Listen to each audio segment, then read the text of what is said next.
രാമായ രാമചന്ദ്രായ രാമഭദ്രായ വേദസേ രഘുനാഥായ നാഥായ സീതായ പദൈ നമഃ. കൂജന്തൻ രാമ രാമേതി മധുരം മധുരാക്ഷരം ആരുഹ്യകവിതാശാഖാം വന്ദേ വാൽമീകികോകിലം. നമസ്കാരം.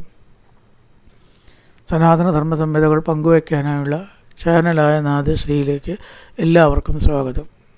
പ്രിയരെ, ചാനൽ സബ്സ്ക്രൈബ് ചെയ്യാനും ലൈക്ക് ചെയ്യാനും ഓർമ്മിച്ചുകൊള്ളുന്നു.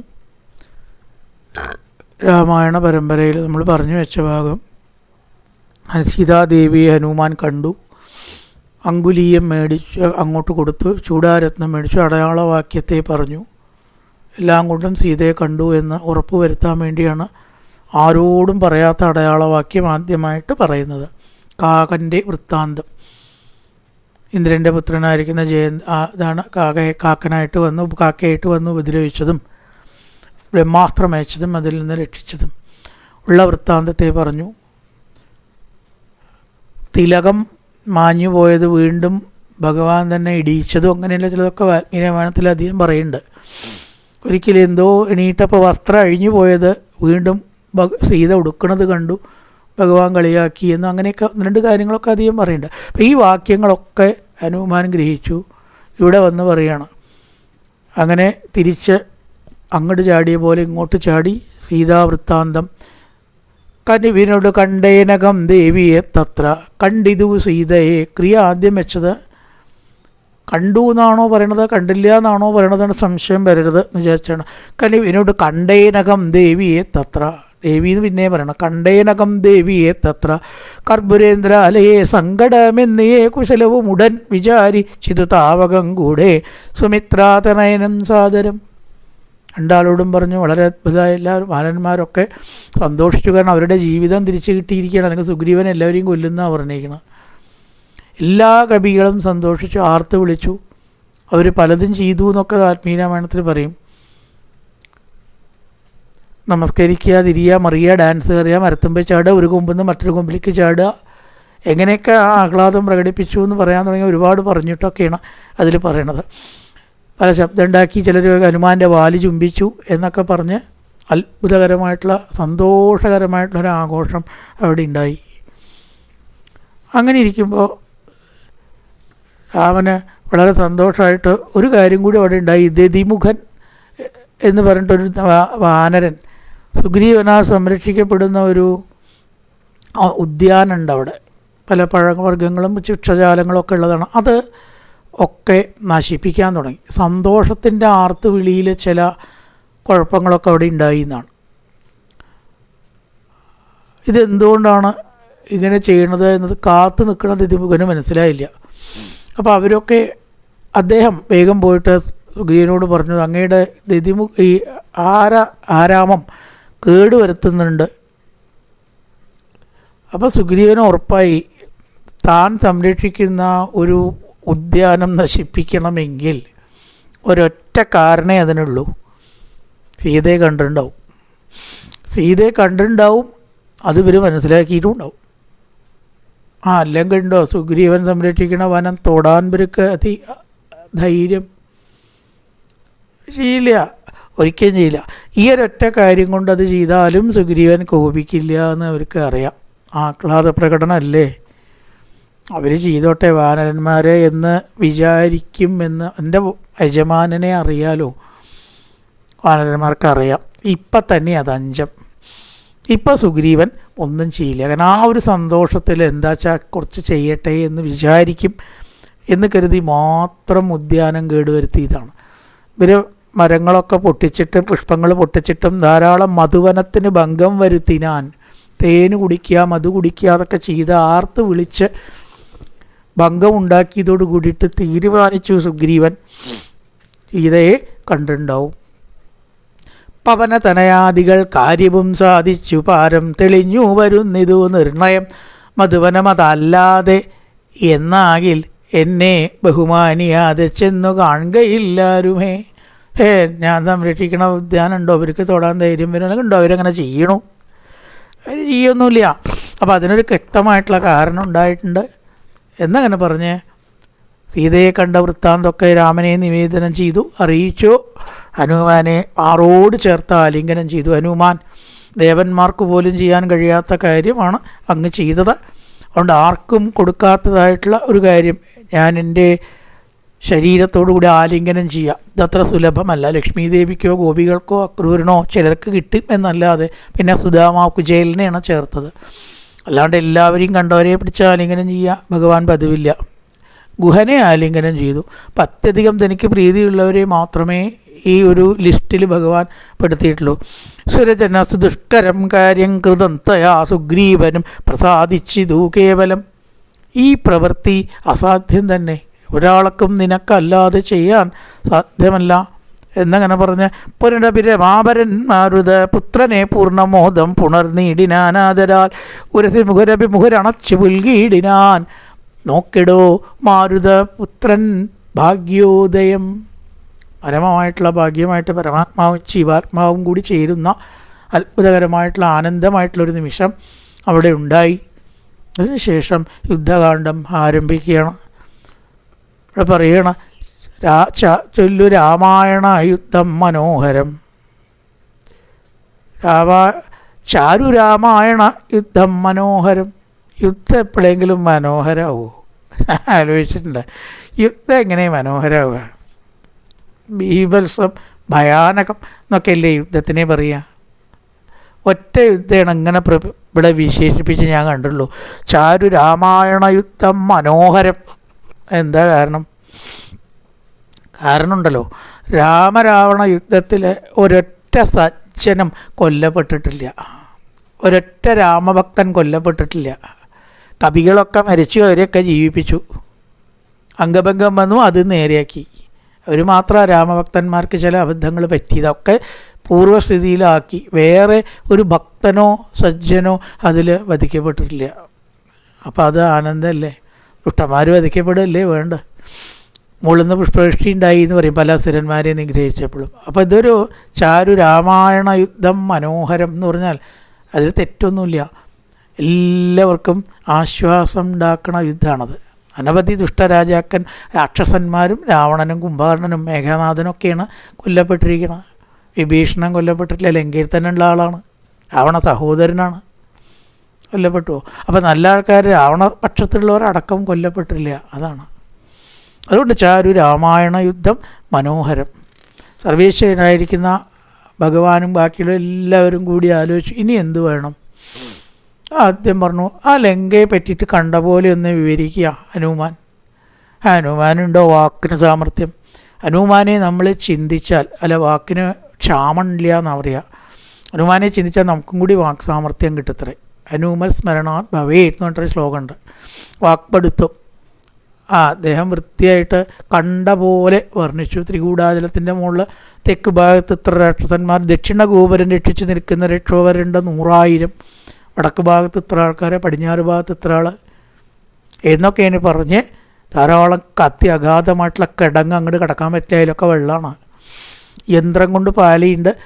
അവർ വിചാരിച്ചവർക്ക് മാത്രം കിടക്കാനുള്ള സംവിധാനമുണ്ട്, അല്ലാത്തവർക്ക് ആർക്കും കിടക്കാൻ സാധ്യമല്ല എന്നൊക്കെ പറഞ്ഞ് അതിനെ പറ്റിയിട്ട് അങ്ങനെ വർണ്ണിച്ചു. എല്ലാവരും യുദ്ധത്തിന് വേണ്ടിയിട്ട് പുറപ്പെടുകയാണ്. അപ്പോൾ പറഞ്ഞു ഇപ്പോൾ വിജയമുഹൂർത്തകാലം പടയ്ക്കുത്തമം മോദം ഉത്പന്നമോദം പുറപ്പെടുകേവരും നക്ഷത്രം ഉത്രമതും വിജയപ്രദം. ഉത്രം എല്ലാറ്റിനും വിജയം കൊടുക്കുന്ന നക്ഷത്രമാണെന്നാണ്. അവിടെ എല്ലാ ലക്ഷണങ്ങളും നല്ലതാണ് കാണുന്നത്. വിജയസൂചകമായിട്ടുള്ള ശുഭലക്ഷണങ്ങൾ കാണുന്നു. അതുകൊണ്ട് ഒട്ടും വഴുകണ്ട, നമുക്കിപ്പം തന്നെ യുദ്ധത്തിനായിട്ട് പുറപ്പെടാം എന്നങ്ങനെ പറഞ്ഞു. ഒരു വലിയ പ്രശ്നമുണ്ട്.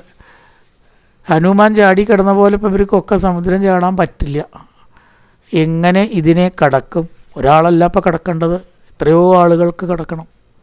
ഒറ്റ വഴിയുള്ളൂ, സേതു ബന്ധിക്കുക. ഇപ്പോഴും രാമേശ്വരത്ത് കാണുന്ന ചില അവശിഷ്ടങ്ങൾ ഈ പാലത്തിൻ്റെ പോലെയുള്ളതാണ് എന്നൊക്കെയാണ്. ഇന്ന ആൾക്കാർ ഇന്ന പോലെ ആ സ്ഥാനം പാലിച്ചിട്ട് നടക്കട്ടെ. മിലിറ്ററിയാണ്, അപ്പോൾ അതിന് ഓർഡർ പ്രകാരം ഇന്ന പോലെ നടക്കാനുള്ള കമാൻഡ് കൊടുത്തു. നീല എന്ന ദിക്കിൽ നിൽക്കട്ടെ, ഗവേ എന്ന ദിക്കിൽ, ഗവാക്ഷ എന്ന ദിക്കിൽ, ഇടത്ത് വശത്ത് ഇന്ന ആൾ, വലത്ത് വശത്ത് ഇന്ന ആൾ, മുമ്പിൽ ഇന്ന ആൾ, സ്റ്റോപ്പ് എന്ന് പറഞ്ഞാൽ നിൽക്കണം. പ്രൊസീഡ് എന്ന് പറഞ്ഞാൽ നടക്കണം. അങ്ങനെയൊക്കെ ചിട്ടയായിട്ടാണ്. എങ്ങനെയെങ്കിലും എന്തെങ്കിലും കാട്ടില്ല.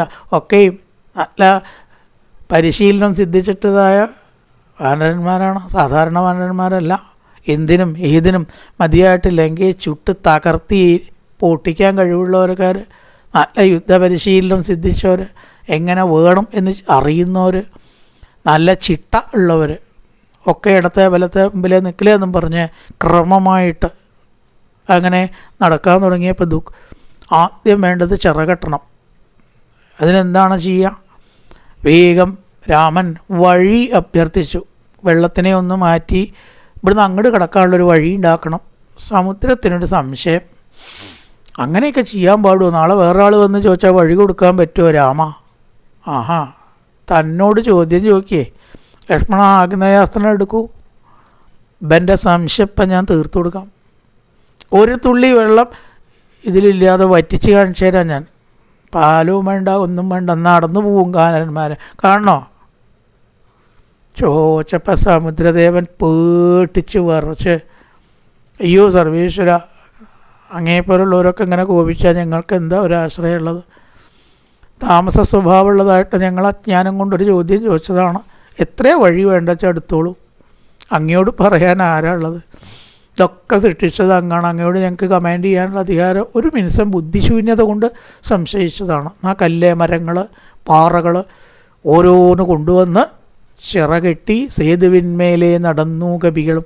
ഒരു ദിവസം 10, 2 ദിവസം 20, 30, 40 എന്നും പറഞ്ഞ് ആ കണക്കൊക്കെ അതിൽ പറയുന്നുണ്ട്. 100ാമത്തെ 100 യോജനയുണ്ട് തന്നെയൊക്കെ. സേതുവിന്മേലെ നടന്നു കവികളും. സമുദ്രത്തിൻ്റെ മുകളിൽ കൂടെ അങ്ങനെ നടക്കുക എന്ന് പറഞ്ഞാൽ അതൊക്കെ ഒരു അത്ഭുതമാണത്. ഇതുവരെ ഉണ്ടായില്ലേ ജീവിതത്തിലേ? മുകളിൽ കൂടെ നടക്കലുണ്ടായിട്ടോ?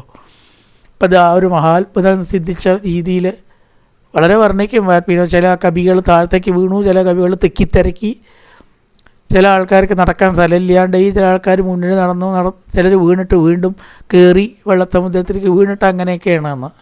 അങ്ങനെ കവികളെല്ലാവരും മരങ്ങളൊക്കെ പൊട്ടിച്ചിട്ടും പൂക്കളൊക്കെ തകർത്തുകൊണ്ടും ഇലകളൊക്കെ അങ്ങനെ കോലാഹലം കൂട്ടി ആർത്ത് അപ്പുറത്തേക്കാൻ പോവുകയാണ്. അങ്ങനെ ഈ സമയത്ത് രാവണാദികൾ കൂടിയിട്ടൊരാലോചന ഉണ്ടാവുകയാണ്. ഭഗവാന് സുഖമില്ല, ദുഃഖമില്ല ഒക്കെ അവിടെ പറഞ്ഞതിന് ശേഷം നമ്മൾ വളരെ ഗൗരവമായിട്ട് പല കാര്യങ്ങളും ആലോചിക്കേണ്ടതുണ്ട്. മീറ്റിംഗ് കൂടി രാവണൻ. മാരുതി വന്നിവിടെ ചെയ്ത കർമ്മങ്ങൾ ആരും അറിയാതിരിക്കുകയുമില്ലല്ലോ. ഒരു കുരങ്ങൻ ഇവിടെ വന്നിട്ട് ചെയ്ത കാര്യങ്ങൾ നിങ്ങളൊക്കെ അറിയില്ലേ? ഒരു സംശയം കൂടാതെ ഇവിടെ വന്ന് ഇത്രയും കാര്യങ്ങൾ ചെയ്യാനും ഒക്കെ എങ്ങനെ അവന് ധൈര്യം ഉണ്ടായി? ചിന്തിച്ചാൽ ഒരു സാധാരണ വാനരനല്ല അവൻ എന്ന് തീർച്ചയാണ്. അതുകൊണ്ട് നമ്മൾ ഇതോടുകൂടി കഴിഞ്ഞു എന്ന് കരുതാൻ പറ്റില്ല. രാമൻ്റെ വരവുണ്ടാവും ഇനിയിപ്പോൾ, രാവണൻ്റെ വരവുണ്ടാവും ഇനിയിപ്പോൾ എന്ന് പറഞ്ഞ പോലെ രാമൻ്റെ വരവുണ്ടാകാം ഇനിയിപ്പോൾ തീർച്ചയായിട്ടും. രാവണൻ അറിയാം. അതുകൊണ്ട് എതിർക്കാനുള്ള എന്തെല്ലാം തയ്യാറെടുപ്പുകൾ നമ്മൾ ചെയ്യണം, യുദ്ധം എങ്ങനെയൊക്കെ നടത്തണം, നിങ്ങളുടെ അഭിപ്രായങ്ങൾ പറയണം. തർക്കിച്ച് പിരിയല്ല വേണ്ടത്. ഓരോരുത്തരുടെ അഭിപ്രായം പറഞ്ഞ് അഭിപ്രായ വ്യത്യാസങ്ങൾ പരിഹരിച്ച് തീരുമാനത്തിലെത്തി രാമനെ തോൽപ്പിക്കണം, രാമനെ കൊല്ലണം, ലക്ഷ്മണനെയും കൊല്ലണം, ഹനുമാനെയൊക്കെ വധിച്ച് ആനന്ദന്മാരെ വധിച്ച് ഒരു കാരണവശാലും തോൽവി സമ്മതിക്കാൻ പറ്റില്ല. സീതാദേവിയെ കൊടുക്കാനും ഉദ്ദേശമില്ല. അതുകൊണ്ട് നിങ്ങളുടെ അഭിപ്രായം വളയ്ക്കും. രാവണനെ സ്തുതിച്ചു ചിലരൊക്കെ. മയൻ കന്യകയെ നൽകിയില്ലേ, കൈലാസത്തിൽ അമ്മാനാടിയില്ലേ, കുബേരനെ തോൽപ്പിച്ചിട്ടല്ലേ വിമാനം കിട്ടിയത്? അങ്ങേക്ക് എന്താ പേടിക്കാനുള്ളത്? അനവധി ആളുകളെ ഇന്ദ്രനെ അടക്കം തോൽപ്പിച്ചിട്ടുള്ള അങ്ങേ വാനരന്മാർക്കും ഒരു മനുഷ്യനും തോൽപ്പിക്കാനുണ്ടോ കഴിയണു? എന്തിനു വെറുതെ ഭയം എന്നൊക്കെ പറഞ്ഞ് ഒരുപാട് സമാധാനിപ്പിച്ചു. ചിലപ്പോഴൊക്കെ സമാധാനമായി, എന്നാലും മുഴുവൻ സമാധാനമായതുമില്ല. ഹുങ്കാരമാത്രേണ തന്നെ വരുണനെ സങ്കരത്തിങ്കൽ ജയിച്ചില്ലയോ ഭവാൻ. മറ്റുള്ള ദേവകളെ പറയണമോ? വരുണനെ ജയിച്ചു, ബാക്കിയുള്ളവരെയൊക്കെ ജയിച്ചു. മയനാം മഹാസുരൻ പേടിച്ചു കന്യകാരത്നത്തെ നൽകിയില്ലയോ തവ. ഇത്രയൊക്കെ കഴിവുണ്ടായിട്ടുള്ള എന്താപ്പോൾ ഒരു രാമനെ കുരങ്ങന്മാരെ അങ്ങ് പേടിക്കണത്? ഒരു തരത്തിലും ആവശ്യമില്ല. അവൻ ഹനുമാൻ ഇവിടെ വന്നു പോയത് അത്ര നമ്മളങ്ങോട്ട് തയ്യാറാവാത്തതുകൊണ്ടാണ്. അല്ലെങ്കിൽ ഉണ്ടോ അവൻ ജീവനോടെ ഇവിടുന്ന് പോണു? ഒരു ലേശമൊന്നും ഉപേക്ഷ വരുത്തിയതുകൊണ്ട് നമ്മുടെ ശ്രദ്ധയപ്പെട്ടപ്പോഴൊക്കെ അവൻ ചെയ്തു കഴിഞ്ഞു ചിലതൊക്കെ. ഇനി അങ്ങനെ വരില്ല. ഒരിക്കലും പറ്റി വിചാരിച്ചിട്ട് ഇനി എങ്ങാനും ഒരാളും ഇങ്ങോട്ട് കിടന്നാൽ അവൻ്റെ കഥ കഴിഞ്ഞല്ലാണ്ട് ഇവിടുന്ന് പോവില്ല. മാനസേ കൽപ്പിച്ച അയക്കുന്നതാകിലോ മാനുഷജാതികളില്ല ലോകത്തിങ്കൽ മാനമോടിന്നിനി ഞങ്ങളിൽ ഏകനെ മാനസേ കൽപ്പിച്ചയക്കുന്നതാകിലോ. അവിടുന്ന് ഓർഡർ തന്നാൽ മതി. ഞങ്ങളിവിടുന്ന് പുറപ്പെട്ട് കഴിഞ്ഞാൽ മനുഷ്യരും ഇല്ല വാനരരും ഇല്ല ഭൂമിയിൽ ഉണ്ടാവില്ല. അങ്ങനെ ആക്കിത്തരാം. ഒരു വലിയ പ്രശ്നമുള്ള കാര്യമൊന്നുമല്ല. ഒന്നങ്ങനെ തയ്യാറാവാത്തതുകൊണ്ട് അവനെന്തൊക്കെയോ കാട്ടിപ്പോയി ആ കുരങ്ങൻ. അതുകൊണ്ടൊക്കെ അയ്യോ ഇനി എന്ത് കാട്ടാനാണ്? ഇനി ഒന്നും കാട്ടില്ല. വന്നാൽ നമുക്ക് നേരിടാനുള്ള പൂർണ്ണ സജ്ജീകരണം പടിയുണ്ട്. ഓരോ ആജ്ഞ അവിടെ നിന്ന് ഇങ്ങോട്ട് തന്നാൽ മതി എന്നാണ്. സമയത്ത് കുംഭകർണൻ വന്നിട്ട് പറഞ്ഞു, ഏട്ടാ ഒരു കാര്യം ഞാൻ പറയാം. ഇപ്പോൾ അങ്ങ് ചെയ്യണത് മുഴുവൻ ലങ്കയുടെ നാശത്തിനാണ്. ചേട്ടന് ഇഷ്ടാവില്ല എനിക്കറിയാം, എന്നാലും ഞാൻ പറയണു. ശ്രീമാൻ മഹാവിഷ്ണു നാരായണൻ പരൻ സീതയാകുന്നതു ലക്ഷ്മി ഭഗവതി. ഇവർ മനുഷ്യരൊന്നുമല്ല. ഈശ്വരന്മാരോട് കളിക്കരുത്. ദേഹം നാശം മൃഗങ്ങൾക്ക് വരുന്നതു മീനങ്ങളെല്ലാം രസത്തിങ്കൽ മോഹിച്ചു താനേ വെളിച്ചം വിഴുങ്ങി മരിക്കുന്നതിലെ ഉദാഹരണങ്ങൾ പറയുക. ഈ ചൂണ്ടയിലുള്ള ഭക്ഷണം കൊത്താൻ വേണ്ടിയിട്ട് മത്സ്യം വരും, അതോടുകൂടി അതിൻ്റെ കഥ കഴിഞ്ഞു. അഗ്നിയിൽ ശലഭങ്ങൾ മോഹിച്ച് വരുന്ന ചിറക് കരിഞ്ഞിട്ട് നശിക്കണു. ഇങ്ങനെ ഓരോന്നിലും ഭ്രമിച്ചിട്ട് ഓരോരോ നാശം ഉണ്ടാവണ പല ഉദാഹരണങ്ങളും പറഞ്ഞിട്ട് ഇപ്പോൾ സീതയിൽ ഭ്രമിച്ചിട്ട് വലിയ നാശമാണ് അവിടത്തേക്ക് വരാൻ പോകുന്നത്. അതുകൊണ്ട് ദയവായിട്ട് ഇതിൽ നിന്ന് പിന്മാറുക. ഇന്ദ്രിയങ്ങൾക്ക് വശനാം പുരുഷന് വന്നിടും ആപത്തു നിർണയം ഓർത്തുകൾ ഇന്ദ്രിയ നിഗ്രഹമുള്ള പുരുഷന് വന്നുകൂടും നിജസൗഖ്യങ്ങളൊക്കവേ. നമ്മുടെ ഇന്ദ്രിയങ്ങളെ നമ്മുടെ നിയന്ത്രണത്തിലാക്കുന്നവർക്കൊക്കെ എല്ലാ ശ്രേയസ്സും ഉണ്ടാവും. അതിനടിമപ്പെട്ടാലോ സർവ്വവിധ അപകടങ്ങളും ഉണ്ടാവും. മാനസേ ഖേദമുണ്ടാകരുതേതുമേ. ഞാൻ പറയണതിന് ഖേദിച്ചിട്ട് കാര്യമൊന്നുമില്ല. വെറുതെ ഒരറിവുമില്ലാത്തവരെ പോലെ എന്തിനാണ് രാമനോട് എതിർക്കാൻ പോകുന്നത്? ഇപ്പോൾ രാവണൻ പറഞ്ഞു, വിഭീഷണൻ അവിടെ വന്നു. ഏട്ടൻ പറഞ്ഞതിന്, ഭീഷണൻ്റെ ഏട്ടനാണല്ലോ കുംഭകർണൻ, അതിനെ യോജിച്ചുകൊണ്ട് പറഞ്ഞു, രാക്ഷസീശാധീശ്വരാ വീരാ ദശാനന കേൾക്കണമെന്നുടെ വാക്കുകളിൽ നിന്ന് നീ. കുംഭകർണൻ പറഞ്ഞ അതേ കാര്യം തന്നെ ഭീഷണനും പറയണു. ഈ കുംഭകർണൻ്റെ വീതിവാക്യം വേറൊരുത്തിയിൽ ആവർത്തിച്ച് വരുന്നുണ്ട് കേട്ടോ. സുമാർ ഈ വാചകങ്ങളൊക്കെ തന്നെയാണ് വരുന്നത്. കുംഭകർണൻ്റെ നീതിവാക്യം ഒരേ വാക്കുകൾ ചില പറയണത് ഇത് ഇവിടെ ആവർത്തിക്കേണ്ടത് വെറുതെയാണ്, ഇത് ആവശ്യമില്ല. രാവണ കുംഭകർണ സംഭാഷണം എന്ന വരികൾ രാവണ വിഭീഷണ സംഭാഷണം വരേക്ക് ആ ഡ്യൂപ്ലിക്കേഷൻ വന്നതാണ് എന്ന് ചിലർക്ക് അഭിപ്രായമുണ്ട്. പോട്ടെ, നമ്മുടെ പ്രധാന വിഷയമൊന്നുമല്ല. ഇതന്നെയാണ് ഈ കുംഭകർണ നീതിവാക്യത്തിലും വരുന്നതേ. ഇപ്പം ഇവിടെ ഇടയിലൊരു കുംഭകർണന് സ്ഥാനമുണ്ടോ? ശരിക്കും അത് എങ്ങനെയോ അബദ്ധം പറ്റി വന്നതാണെന്ന് ഓക്കെ. നമുക്ക് ഇനി വരുന്നുണ്ട് നീതിവാക്യം, കുംഭകർണൻ്റെ നീതിവാക്യം വീണ്ടും വരുന്നു. അതിൽ ഇതേ വാചകങ്ങളാണ് വരുന്നത്. അതൊരു ഒരു ആവർത്തനമാണ്, ഒരു എററാണ് എന്ന് ചിലർ പറയണു. അപ്പോൾ വിഭീഷണനും ഇതൊക്കെ തന്നെയാണ് പറഞ്ഞത്. എത്ര ആളുകൾ നമ്മുടെ ഇടയിലുണ്ടെങ്കിലും രാമൻ്റെ അസ്ത്രത്തിൻ്റെ മുമ്പിൽ നിൽക്കാൻ നമ്മൾ പോരാ. അതുകൊണ്ട് രാക്ഷസൻ വംശത്തെ ഇല്ലായ്മ ചെയ്യാൻ, അങ്ങയെ ഇല്ലായ്മ ചെയ്യാൻ വന്ന അവതാരമായിട്ട് വിഷ്ണുവിൻ്റെ അവതാരമാണ് രാമൻ. ദയവ് ചെയ്ത് സീതയെ തിരിച്ചു കൊടുക്കുന്നതാണ് ലങ്കയുടെ നന്മയ്ക്ക് നല്ലത്. എല്ലാം കഴിഞ്ഞിട്ട് പിന്നെ കൊടുത്തിട്ട് കാര്യം ഉണ്ടാവില്ല, ഒക്കെ നശിച്ചിട്ടുണ്ടാവും. അതുകൊണ്ട് ദയവായിട്ട് ഏട്ടാ ഈ കാര്യത്തിന് പിന്മാറി രാക്ഷസ രാജ്യത്തെ രക്ഷിക്കുകയാണ് വേണ്ടത്.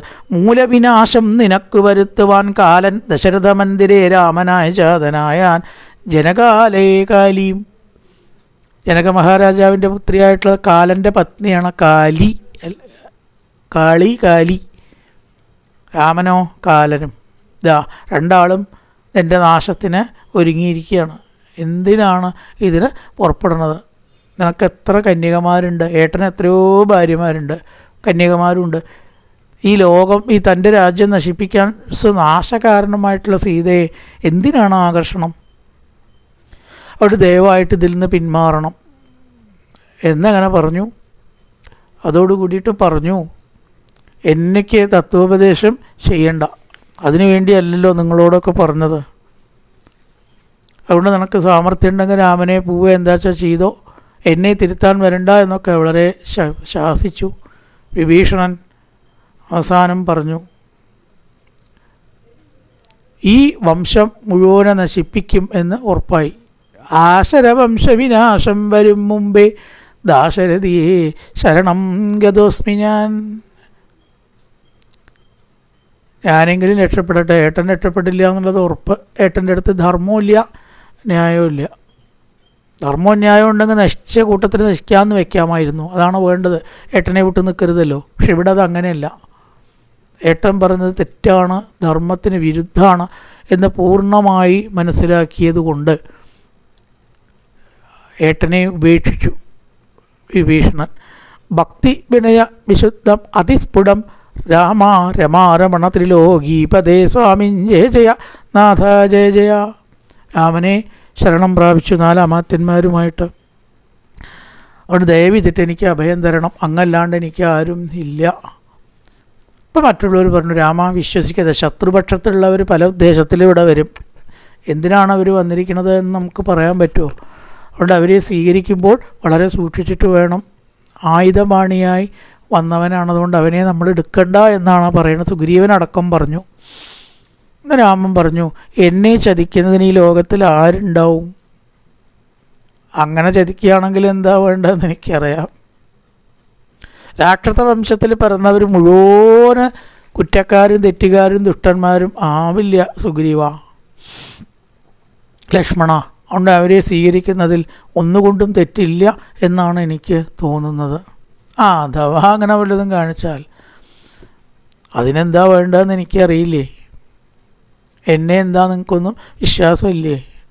എന്നെ ശരണം പ്രാപിച്ചവർക്ക്, എന്നെ ശരണം ഗമിക്കുന്നവർക്കു ഞാനെന്നും അഭയം കൊടുക്കും അതിദ്രുതം. പിന്നെ അവർക്കൊരു സംസാര ദുഃഖവും വന്നുകൂടാ നൂനം എന്നും അറിയ നീ. അവരെ ശാശ്വതമായിട്ട് ഞാൻ സംസാരത്തിൽ നിന്ന് കയറ്റുകയാണ്.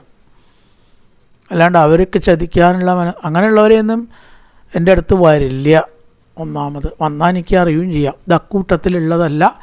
വിഭീഷണൻ സത്വഗുണമാണ്, രജോ ഗുണമാണ് രാവണൻ, തമോ ഗുണമാണ് അത്രേ കുംഭകർണൻ. അതാണ് കിടന്നുറങ്ങണത്. അപ്പോൾ സത്വഗുണപ്രധാനായിരിക്കുന്ന വിഭീഷണനെ അഭയം കൊടുക്കുന്നത് കൊണ്ട് ഒരു തെറ്റുമില്ല. ശ്രീരാമവാക്യാമൃതം കേട്ടു വാനര ശ്രീരാമപാദാന്തികെ വീണു സാഷ്ടാംഗമാരു ഊഢമോദം നമസ്കരിച്ചീടിനാൻ. മനോഹരമായിട്ടുള്ള രാമൻ്റെ ആ രൂപം അങ്ങനെ കണ്ട് അഭയം കൊടുക്കുന്നവർക്ക്, ശരണം പ്രാപിക്കുന്നവർക്ക് അഭയം കൊടുക്കുന്ന രാമനെ തൊഴുതുകൊണ്ട് വിഭീഷണൻ വലിയൊരു സ്തുതി അവിടെ ചെയ്തു. ശ്രീരാമ സീതാമനോഹര രാഘവ ശ്രീരാമ രാജേന്ദ്ര രാജീവലോചന.